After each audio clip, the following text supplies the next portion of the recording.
I am NetMoverSitan. Welcome to the first lore breakdown on abnormalities. In this case, the first group of abnormalities will be of the more humanoid variety.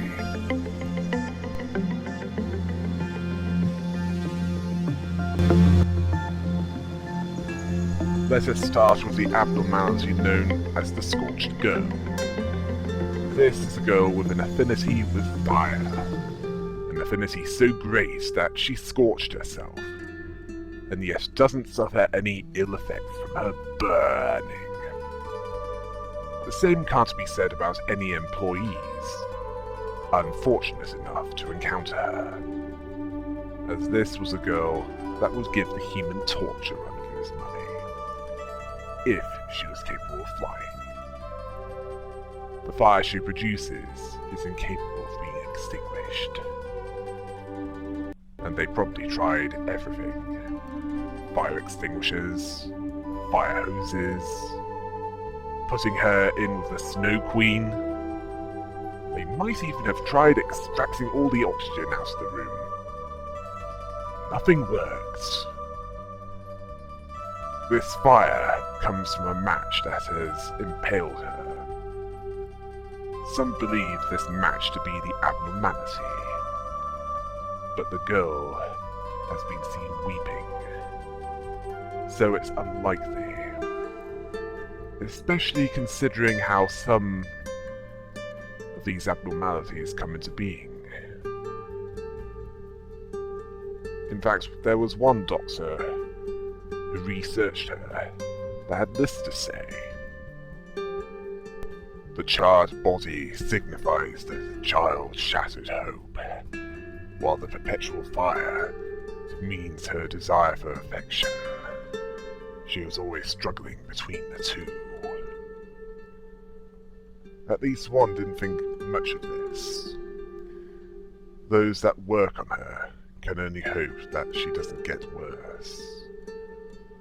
What could the shattered hope stem from?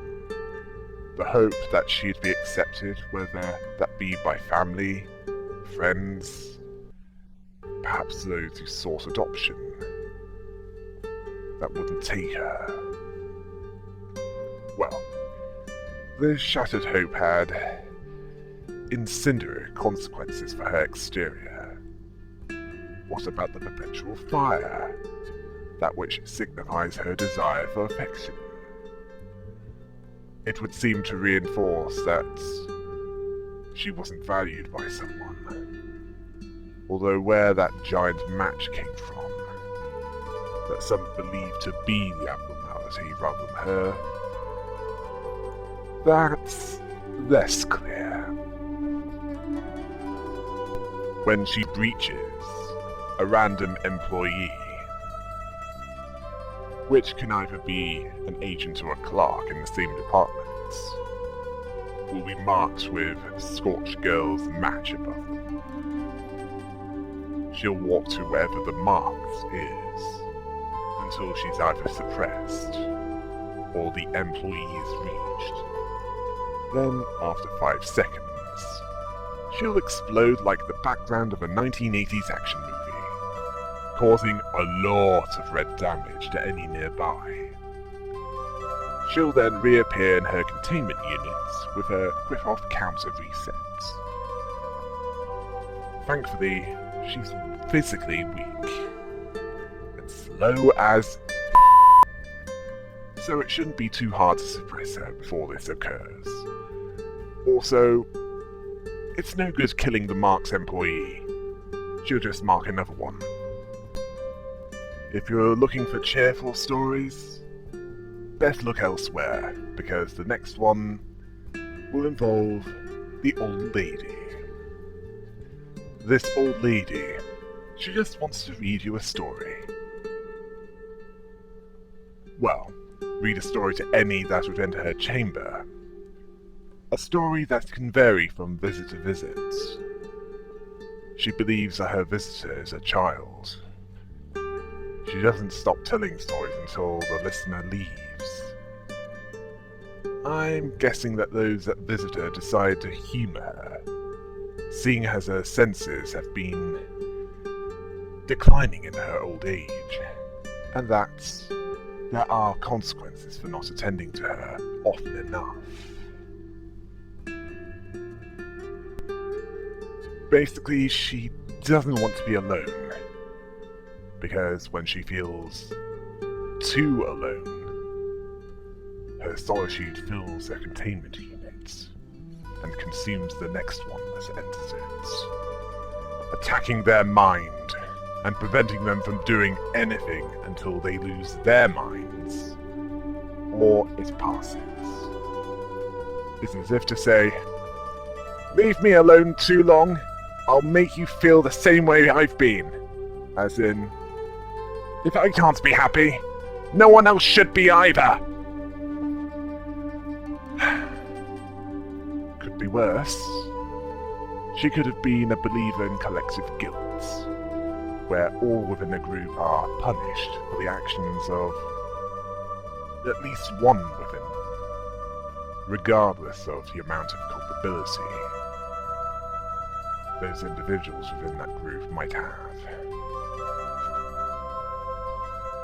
Want to know about something truly disgusting? Well, Nexxus' nameless fetus.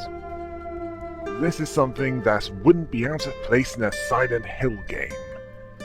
Something that looks like an unborn fetus with skin that has a sticky slime-like liquid, and many visible veins. It has needs that are never truly satisfied. Whatever they are. Although one that is known is that it needs to be fed. Failure to do so results in stress being induced. This results in it bursting into tears and crying. Thankfully, such a being doesn't exist in reality, as a fetus that looks even close to that is stillborn. Those that hear it start to feel damage to their mental health and other abnormalities that can breach or otherwise have adverse effects on others will do what they do if it's left to do so. To stop its crying, the employees need to play a game of Russian roulette. But instead of a gun with a single bullet, they spin the wheel, and the employee that is selected is said to be eaten by this underdeveloped horror. Yeah, it's a cannibal. One that Hannibal Lecter would not approve of, as he might be a psychopath, as in pure evil, but he's one with standards.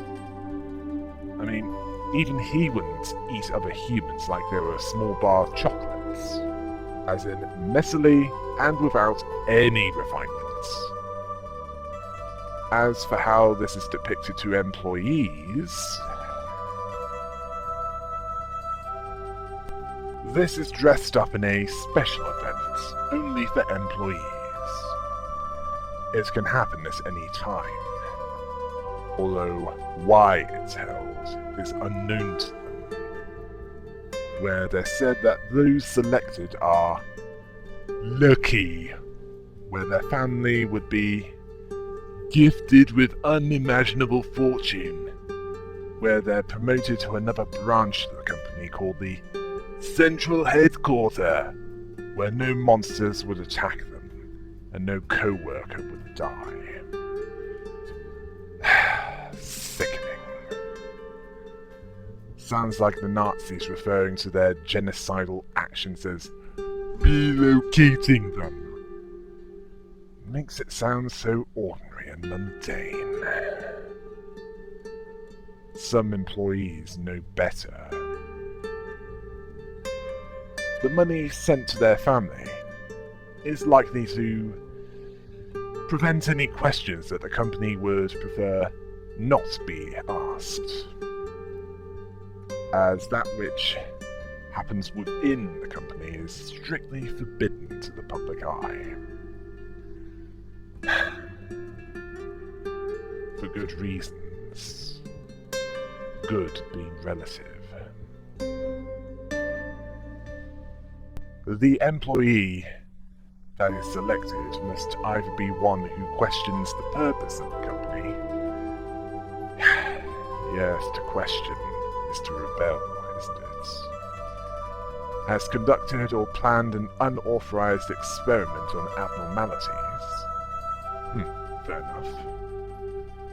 Those that have excessive curiosity about abnormalities and have done the previous of one or the other, or has suffered excessive physical or psychological damage. Oh, and the definition of unauthorized being that which the company or Angela didn't authorize. This results in all records about that employee being deleted, feeding the employee to it, and informing that employee's family of the branch transfer.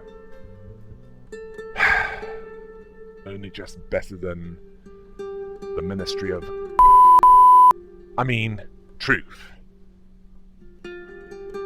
In George Orwell's 1984, isn't it?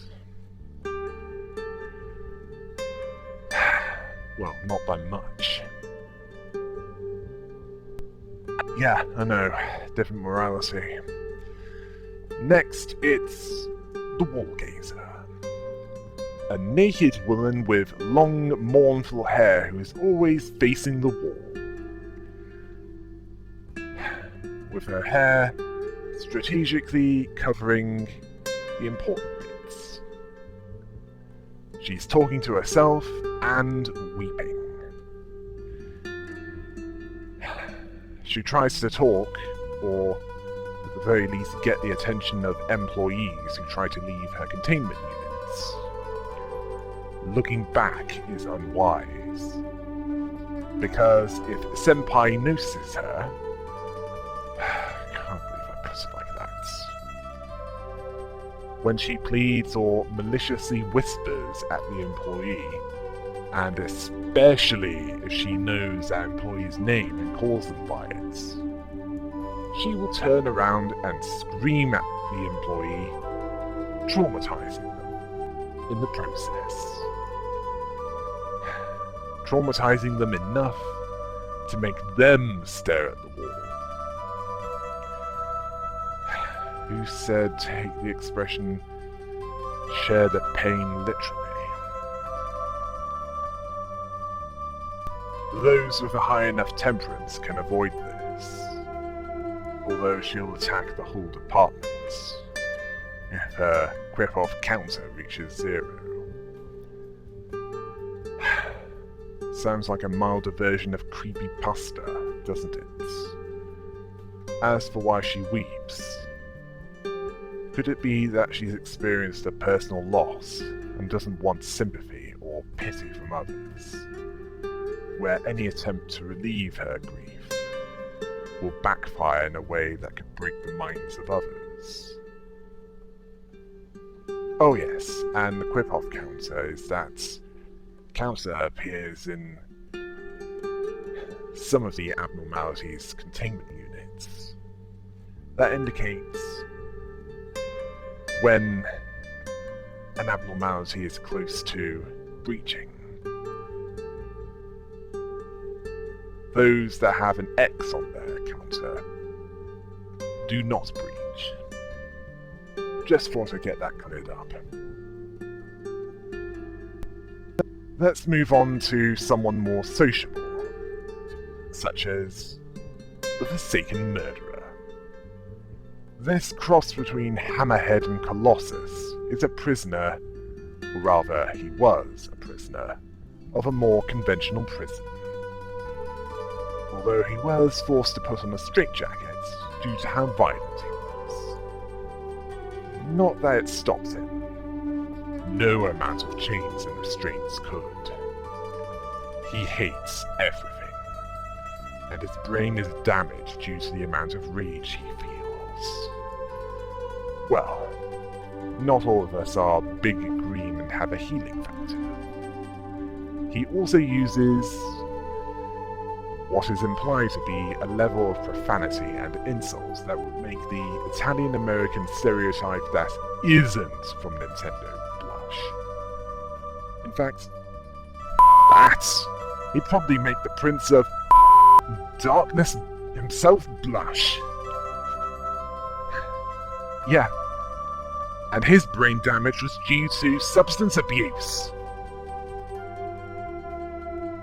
It was possible that he was a death row prisoner, one who was at least locked up for good reasons, if not awaiting execution. That implies that this prisoner was likely to be American in origin. Those that studied him injected him with medicine and chemicals, some of which were experimental. They suppressed his aggression and his sense of self. Unfortunately, it wasn't without side effects. He believed that his head was turning into metal. Self-harm was occurring as he did some literal head-banging, as if he was listening to thrash metal. He had to be put back in the straitjackets, and it was likely someone was going to be punished for gross negligence, as there was likely to be some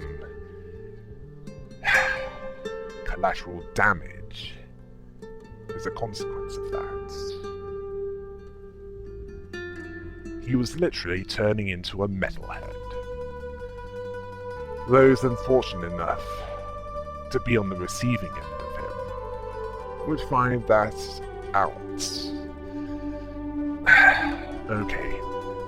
This shows the problem of relying on medication to solve mental health issues, where long-term, if it's not handled carefully, it results in addiction, and at worst, it deepens the mental health issues, rather than alleviates, if not cures them.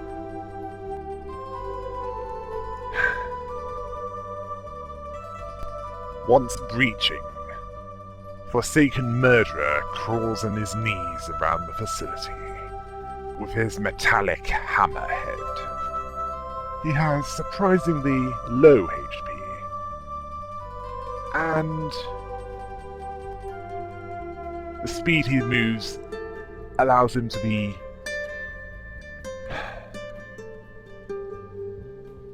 at least capable of being outrun by Panic's clerks. Never mind agents. When near or next to an employee, he slams his metallic head onto the ground, where they are, or at least were, located, dealing light red damage in a small area in front of him, if the employee doesn't get out of the way in time. And the targets might receive different amounts of damage, likely depending on where they're standing at the time. He tends to follow nearby employees, that includes clerks, his path depending on where the nearest target is. Let us move on to something slightly more cheerful. Lady Cher. She gives gifts to those she likes, but doesn't tell them the contents of it. The gifts are her friends, which turn out to be deadly creatures that kill those that she gives them. Apparently she does this as a prank. She wants to find lots of friends and notices that everyone is gloomy in the facility. She's happy when everyone is pleased with their pranks. She clearly doesn't realize why everyone is gloomy in the facility. as everyone that's human within the facility fully understands that they're on borrowed time, that their life expectancy is measured in weeks at most, and that her pranks make retaining friends difficult, mostly because her gifts kill those that she gives them to. She might look like a cute doll or even a small child, but by her actions, she's a murderous girl and is jealous of others. She will remotely kill those that receive a gift from her, via her creatures, if they work on another abnormality on that day. It's unlikely that she understands that what she's doing is wrong, as she isn't doing what she does out of malice or any other hostile intent. Even though it might seem that way.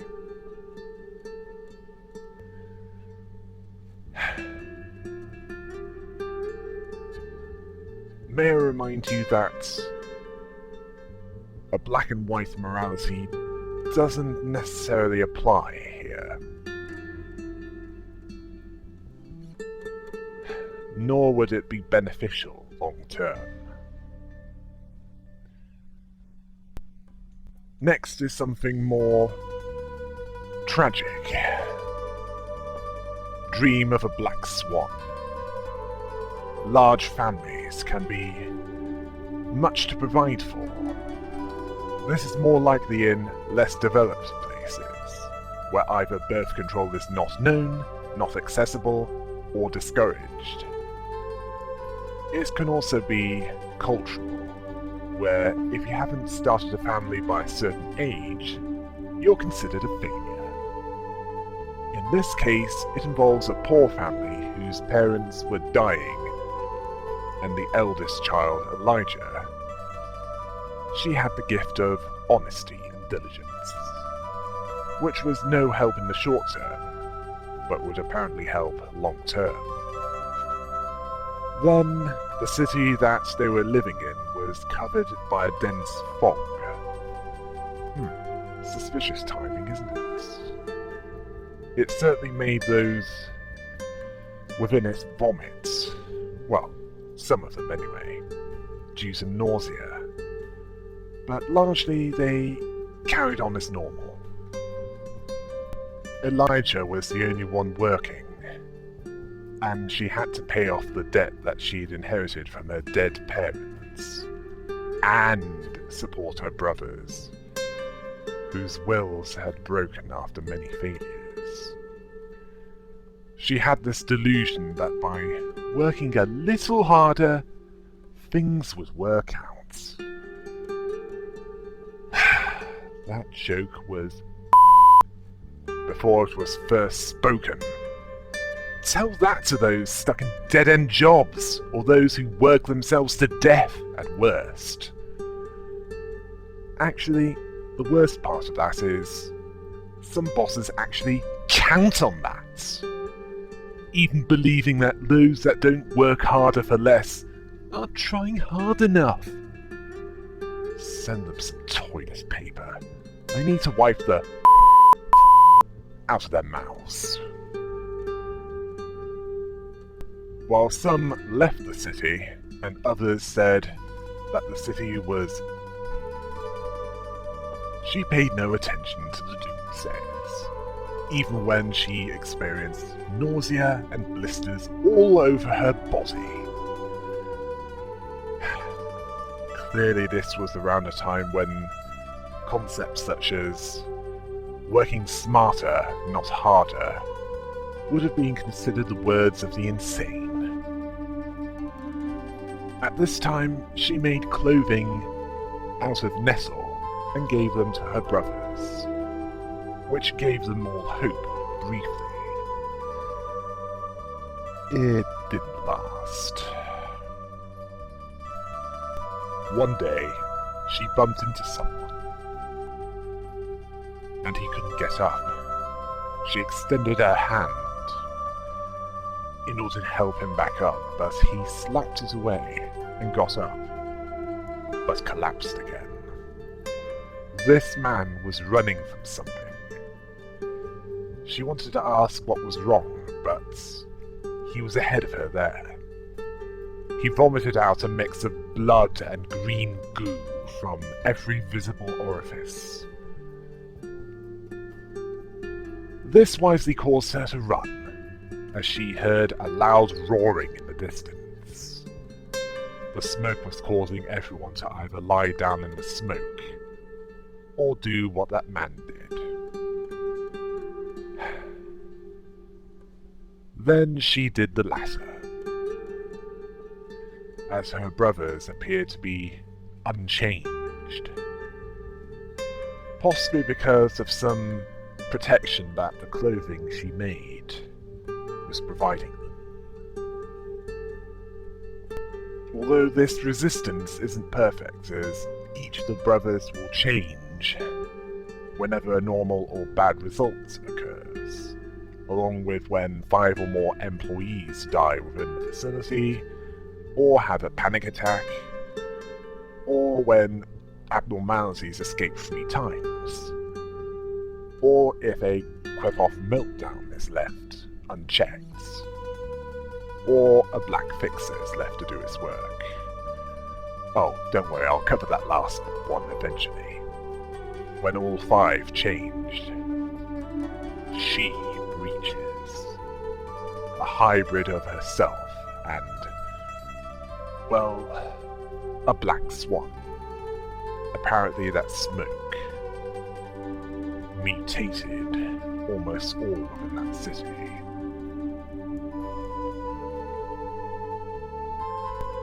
Well, she appears to be similar to a large bird-like creature with a black feathered body, wearing a necklace like her brother's. The neck of this bird-like creature ends in what seems to be a beak, revealing the head of the abnormality. She has grey skin and smooth blonde hair, again similar to her brother's. Her head composes of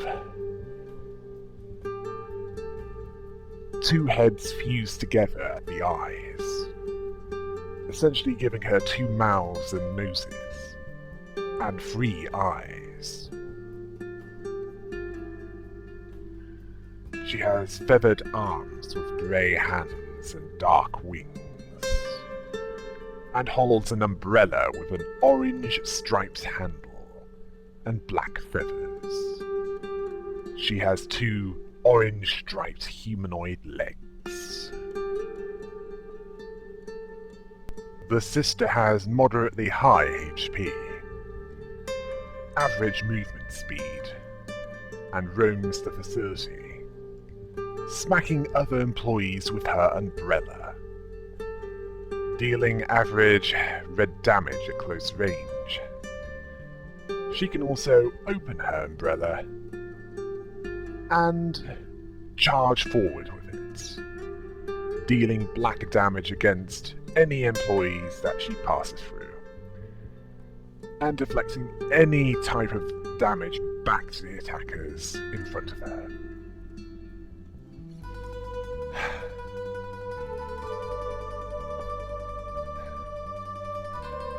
That umbrella would not be out of place on either the Penguin or indeed an evil version of Mary Poppins.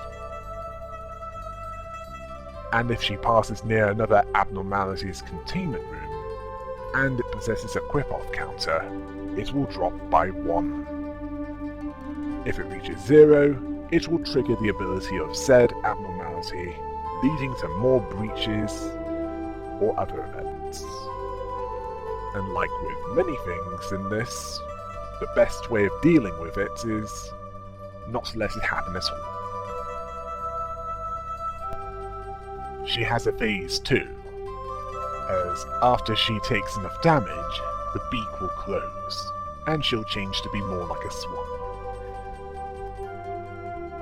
Although, she'll be mostly the same as far as how she attacks is concerned, she also has something else. She'll be able to stop and let out a screech, which will decrease the quip-off count of any nearby abnormalities by 1.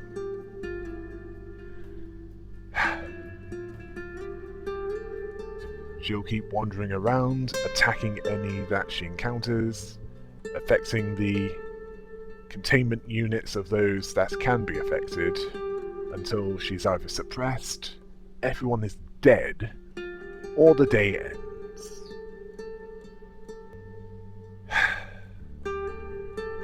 Keeps getting better and better, doesn't it? And now for something which could be described as nightmare fuel. Nothing there. This one appears as a mass of flesh, skin, and organs that can change into any employee that panics in its containment unit, or was killed by it. Sounds like the Thing, and not the rocky kind. I'm talking about the one that was in a couple of horror movies. One of them a remake involving John Carpenter. This is likely to happen if the Fortitude rating is too low, if the Justice rating isn't high enough, or if the work had a bad result. Although, it does so by devouring the employee and wearing the skin. It's apparently capable of evolving, acting like the one it killed and blending in with humans. One reason for this is to get close to another human in order to attack them in its true form, and repeat the cycle. It attacks with more strength than the form it takes, which also causes terror to those that encounter it.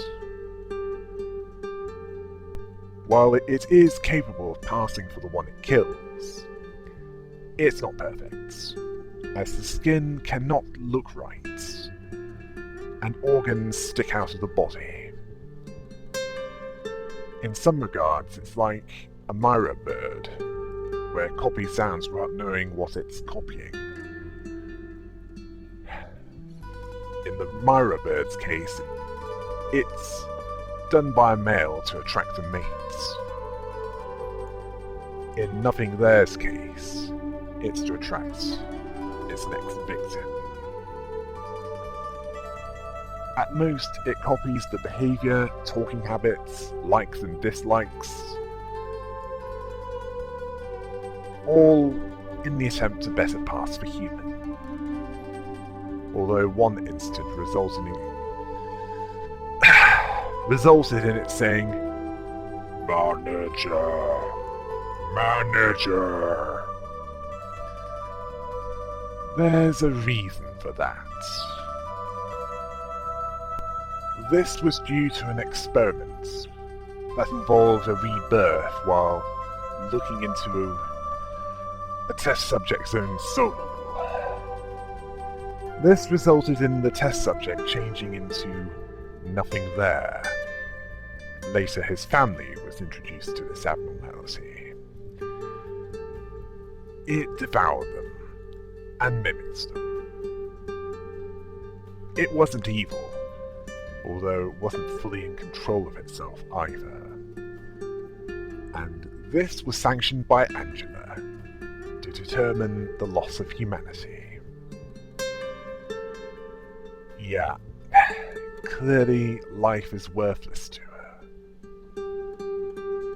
At least human life. Teperev knew something about this. Gibura knew those that took part. I'll save the more detailed version of this for Gibura's lore section, as she's connected to this event. I'll say that much at least. When the agent in the containment unit is killed by nothing there, it will take the employee's skin, as previously mentioned. taking the appearance of the dead employee while still in containment. It will keep the new appearance for a while until another employee enters its room. It will frequently say, "I love you." If another employee who enters the room panics, nothing there will kill the employee and decrease its whip-off counter, breaching immediately. After the task is completed, or at the start of the breach, nothing there will return to its normal form. If an employee panics in its containment unit, without nothing there wearing skin, it will kill, and disguise as that employee, breaching with the disguise on. Organ pieces will block the screen of the manager, temporarily before it breaches. It will then appear in a random location in the facility, which can be hallways or main rooms. The manager will enter into disposal mode, where they get a single shot and 10 seconds from their perspective to instantly defeat nothing there. Time will pause for everyone else during this. The manager must click on nothing there with the shots.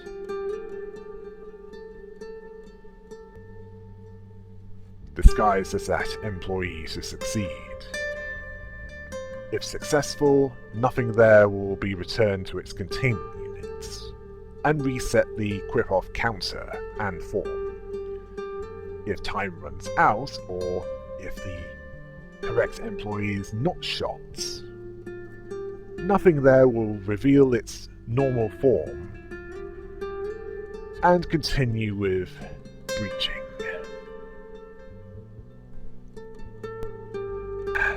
When nothing there escapes,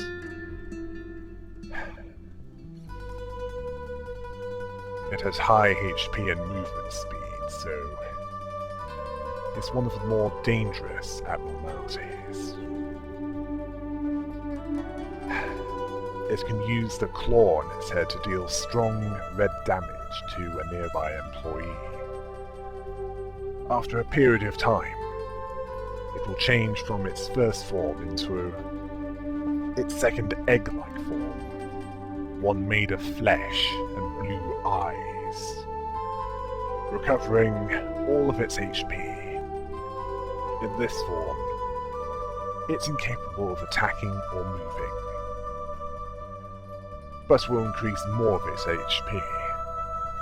If nothing there isn't subdued quickly while in this form, it will recover all of its HP again, and transform into its final form. Yes, I know, some of you might be groaning at that bit. It transforms into a tall, red, vaguely humanoid creature with big eyes and a mouth, and a secondary mouth on its body, with an intestine coming out of it. Nothing there can morph its own arms to create deadly weapons to do different attacks.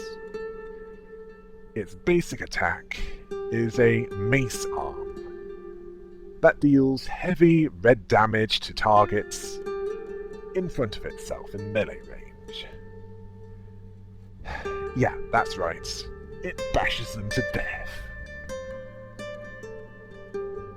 It can get on one knee and shoot out a piercing projectile from its hand that deals heavy red damage to all the targets in front of itself in the room while saying, "Hello."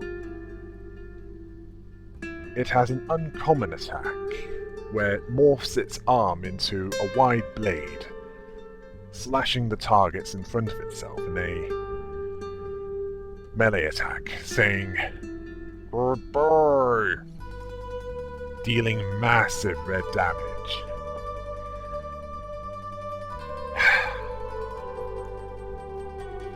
At least it didn't say, "Very good." Oh yes, and that's the form its ego takes, that white blade, although not as powerful. In its final form, if left alone for a short period of time without taking damage, it will rapidly restore its HP. It will also seek out large groups of employees.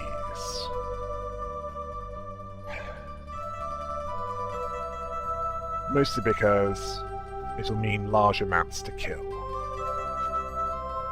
as it can withstand quite a bit of punishments. And now for something more cultured. The Silent Orchestra. An abnormality that has an event that can take out the whole facility by attacking the minds of those within the area of effects. He's also vulnerable to different attacks as the movements progress. His soul is vulnerable in the first movement. Then both his body and mind are open to attack in the second movement. Then just the mind in the third movement. Then just the body in the fourth movement. Then he is invulnerable during the finale. And then it's all over. Both for the performance and those that are damaged sufficiently. The facility is one house that you do not want him to bring down. He loves art, tries to play music, and even corrects the errors of those that have some form of musical ability. The musicians appear in each movement, each strengthening the effect of the conductor, and the music that they produce. Although it appears that he's triggered by those who are either too good at working with him, or too bad with working with him, as that's what can cause him to breach. And now for an abnormality where an AC/DC song would fit. Army in Black. That which appears to be a soldier wearing a pink uniform. The colour of trust in Korea. That had turned black. And when that trust is broken, the pink heart that's encased in turns black as well. If an employee is protected by them, by making them harder to kill and healing all in the same area, it increases the risk of them breaching. It can also drive any employee insane if they're lower than level 3. This applies even when breaching. They also hate repression work and employees dying. One quick-off counter lowered for every 5 dead for any reason other than execution bullets. When they breach, multiple black hearts appear that go for the main room wherever they appear in order to explode and damage and or kill any that are still there. They also attack all within the same area with an area of effect attack. Well, in the same room anyway. If they're outside the room at that time, it doesn't affect them. They're capable of communicating with humans, initially friendly, identifying itself as an unspecific special force. They have a hive mind, one that has an intent to help humans. They protect the hearts of good humans and make the bad humans' hearts good. They gladly do questionable tasks for the good-hearted. Black and white morality. Initially aware of it, the facility used them many times to help agents using them to bolster themselves in a way that makes them more easily able to survive and improve their quality of life. They wanted to use that abnormality with suppressions, being superior to human soldiers, even though they went darker, which should have been ominous to the agent that recommended that. They changed into Army in Black, which drove away good thoughts rather than bad, bringing death instead of protecting life. As for the origins of Army in Black,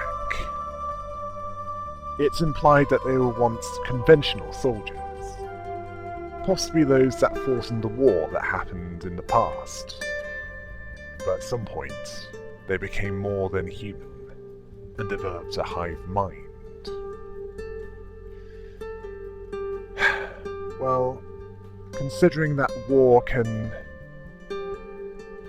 result in certain ethics being overlooked or outright disregarded, I wouldn't be surprised if they were an early experimentation into cogito, or something similar that's created this effect, and the results were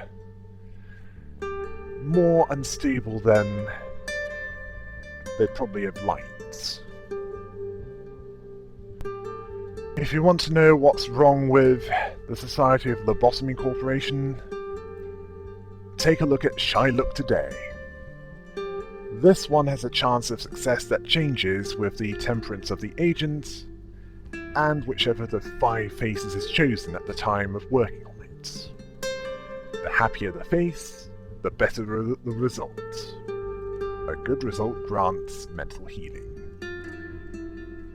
The saddest face multiplies damage by 2. The second saddest multiplies damage by 1.5. The face in the middle has no effects. The second happiest face heals mental damage. The happiest face halves damage and heals both physical and mental damage upon a successful work.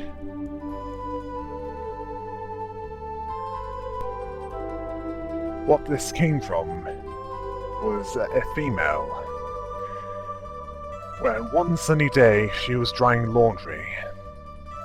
She was sad when sacrificing was taking place in the city for the company at a very high value.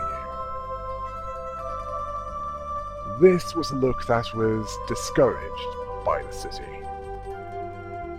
She was called out on that more than once, believing her expression was infectious, and she was being selfish, and that she should look more pleased as she wasn't living in the outskirts, which suggested that she was one of the more better off inhabitants of the city. She dried her own skin one sunny day, faking a smile to get everyone off her back. When they asked what's wrong, she responded, "I'm just shy, that's all. Just shy." She was making masks from her own skin. The space between that and her true face, the only personal space left. Leaving it alone is the last generosity that city can offer. To some, anyone or anything different is wrong. What would they do if she didn't do that? Bring out the fort police and arrest her for wrongthink? If someone is looking sad at the sacrifices that they're made to offer, it's a sign that there's something wrong with society, isn't it? And Sacrifice is to surrender the valuable, not the worthless, in case that isn't clear. Clearly not to them, as they don't believe in treating mental health. Considering that they're pressuring her, resulting in her becoming a non-cannibalistic, more passive version of Leatherface. I think I need to take a break.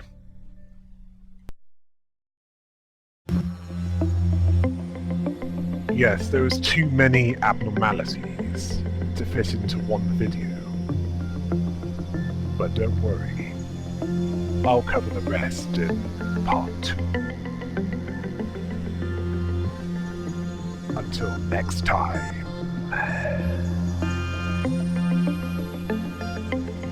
Hail the rabbit!